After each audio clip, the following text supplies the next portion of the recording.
Hi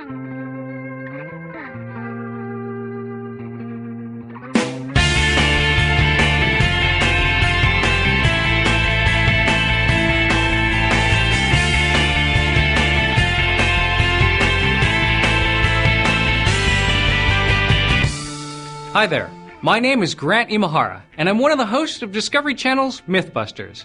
I'm also an electrical engineer, a robot builder, and, oh yes, a former FIRST mentor. I'm here to talk to you today about the importance of design. Look, I know what the first season's like. It's intense. Everyone wants more time, right? Well, you don't get more time. No, you don't. But through design, you can make better use of the time that you have to be more efficient and get more done. Now, I know it's tempting to just grab a piece of aluminum and start building the first thing that pops in your head. I know, I have. But this really only works for very simple challenges. And as we all know, FIRST is anything but simple. FIRST robots are, by nature, complex machines. In order to build them with the capabilities that you want, given the time that you have, requires careful thinking. The design process is your roadmap through this minefield. Seeing that journey and understanding the process of design is what this video is all about. Now you're saying, I already know all this, Grant. What's the difference? Well, the difference I'm suggesting is that you pay a little more attention to the very early stages of your design process. Now you're probably thinking, whoa, we do design. We draw it on a piece of paper or on a whiteboard and then we build it. Well, before charging forward to making parts, just take a little time to make a study model. It can be in the computer using CAD, computer-aided design, or it can be popsicle sticks and paper towel tubes. It doesn't matter what you use, as long as it helps you work out the problems. Because, let's face it, making a part over and over and over again is not only frustrating, but also very time-consuming. You know what I mean. You make a part, you test it, you take the assembly apart, put it on the drill press, drill a new hole just a little bit further, put it back together. Rinse and repeat. In the end, you've got something that looks like a piece of Swiss cheese rather than a robot part. By using a model to test your ideas before making parts, you'll save materials and time. What? You don't believe me? It's already been done by many teams. I'll show you. Within FIRST, there are hundreds of instances of great design, but today we're going to focus on one notable example of excellent robot design. Team 111, Wildstang, and their lifting arm. This is their design story. Step 1, define. Understanding the problem.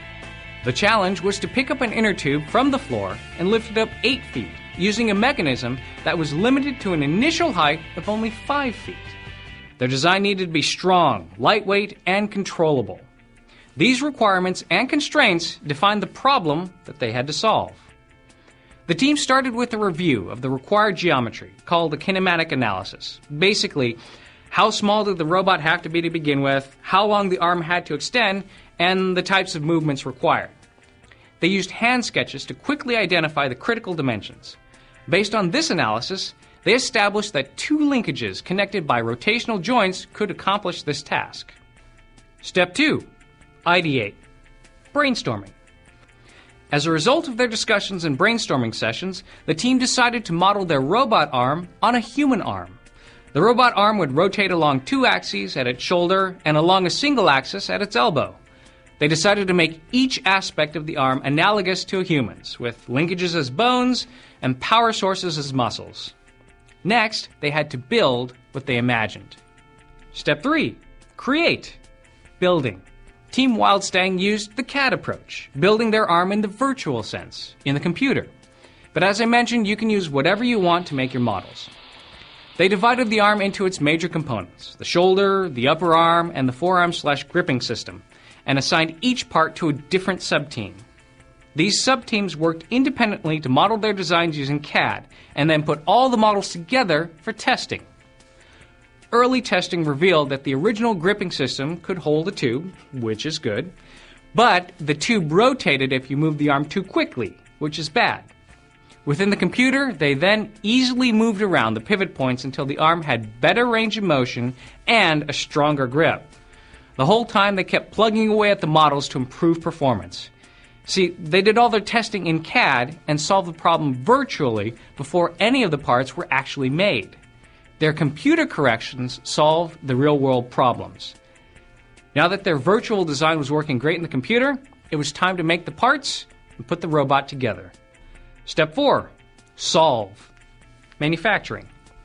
Wildstang's CAD models not only helped them test the arm, but also served as detailed blueprints for fabricating the actual arm components. Each bearing, mounting hole, and attached part was precisely specified in the CAD model. This allowed them to make the final parts in one pass, saving materials and, more importantly, saving time. The result? Wildstang's arm had a full range of motion, was easy to control, and was strong. A phenomenal success. They used CAD to streamline their design process to keep them moving forward toward their goal. To review, make a model, work out your ideas, then make your parts. And like Team Wildstang, you can follow the same design path to efficiently create an elegant solution. And that, my friends, is what great design is all about. Or you can struggle through it the hard way. It's up to you. Either way, you better get started. Clock's ticking.